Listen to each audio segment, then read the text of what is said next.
I ran the Kestrel span twice a season, and twice a season, the chart in my saddlebag told me the same lie. Cradle Vale, it said, in the same flat government print as every other blank on that ridge. Uninhabited. No further surveys required. I'd carried that chart 11 years, and never once had a reason to doubt it, because nothing on the far side of that rope bridge had ever given me a reason.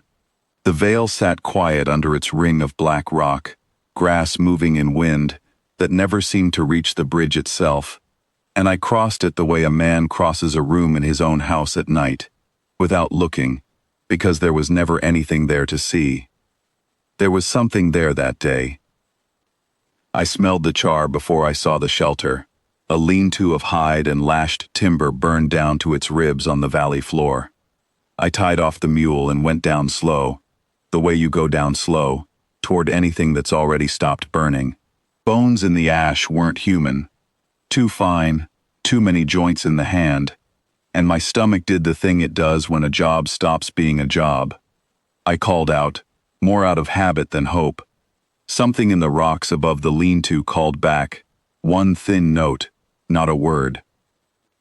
She was pressed into a crack in the black rock with her knees at her chin, skin the pale blue-gray of river ice, and where the cold got into it, a faint marking rose under the surface, like frost finding a window pane.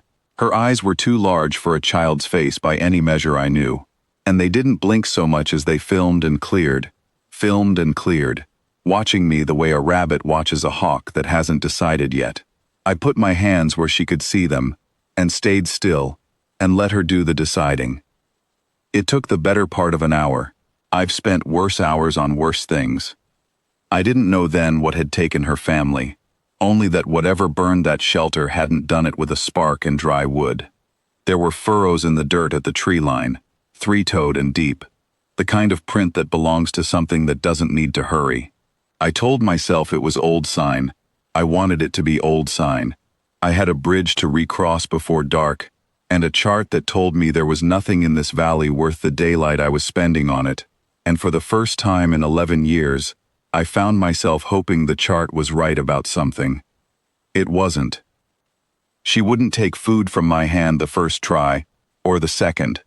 The third time I set it down and turned my back to her and ate my own, and I heard her cross the distance between us on bare feet that made no sound at all on the rock, and then I heard her eat. I didn't turn around. Some kinds of trust you don't spook by looking at them too soon. I named her Isk, because that was the sound she made when I pointed at myself and said my own name, and it seemed as good a thing to build on as any.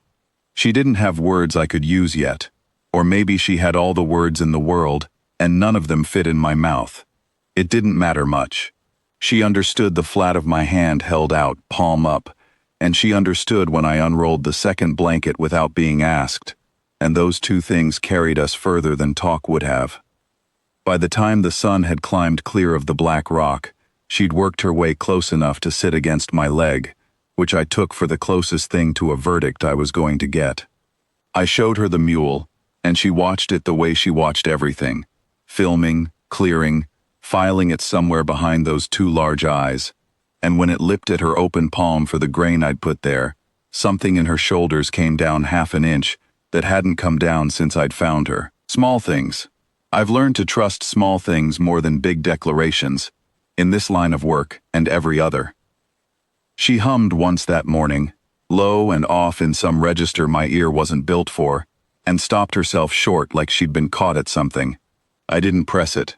There'd be time on the far side of the bridge for humming, I told myself. Plenty of time, once we were both somewhere the ground didn't remember what had burned on it. I should have started back for the span by mid-afternoon. Every guide who's run that pass longer than a season knows the rule the way he knows his own hands. You're off the vale floor and onto the bridge before the light goes long, because the wind that comes down off the black rock at dusk doesn't announce itself, and because, though nobody had ever put this second part in writing, because nobody had ever needed to, some things in that valley kept better hours than we did. I stayed anyway. She'd started shaking by mid-afternoon, not from cold, I don't think. but from something closer to grief working its way loose now that there was somebody there to receive it. And a man doesn't pack a shaking child onto a mule and start a bridge crossing at a run. So I built a fire small enough not to call attention to itself, and I sat with her while the light went long, and told myself I'd read the weather wrong about how much of it I had left. The ground told me otherwise before the sky did. A rhythm came up through the rock, evenly spaced, patient, the gate of something large that had all the time in creation and intended to use it. Isk went rigid against my side before I heard a single call. She knew that sound in her bones the way I knew a river's current by the color of its surface.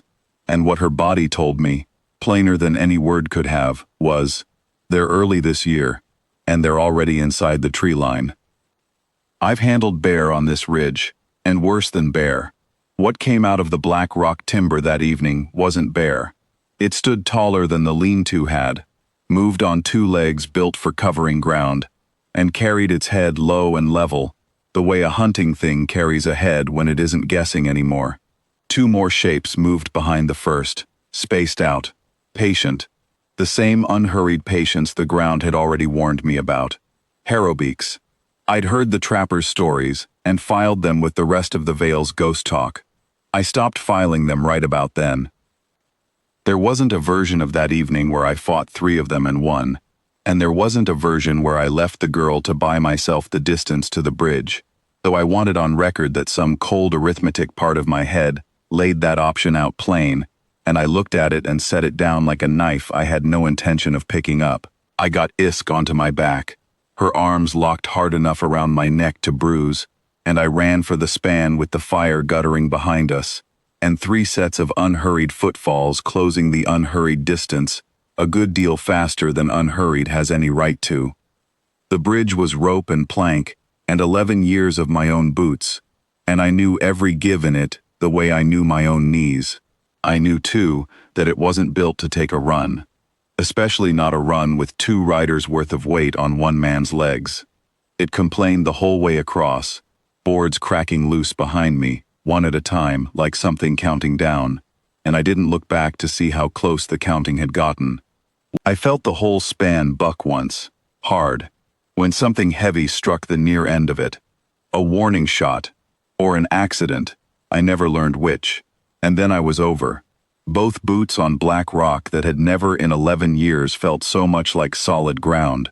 And behind me, the last of the span let go into the gorge in a long, unspooling clatter that I still hear some nights when the wind gets a certain way. They didn't follow past the gorge. Whatever kept them to that valley kept them to it that night too, and I never asked why, and I never went back to find out. I told the district office what I'd found, more or less. I left out the parts a man in an office chair 300 miles from that ridge was never going to believe anyway. And I never mentioned the girl at all, not in that report. The chart still says uninhabited. I've stopped correcting it. Some things you don't put in writing. You just keep, and you feed, and you teach the word for bridge, and for home, and you let the paperwork stay as wrong as it wants to be. Isk sleeps easier now than she did that first season, though she still goes still at any sound that comes in 3s, and doesn't hurry. I've learned to go still with her. Whatever's left living in that vale, it can keep its silence and its blank space on the chart. I've got what I went in for, and I didn't have to be right about the maps to bring her home.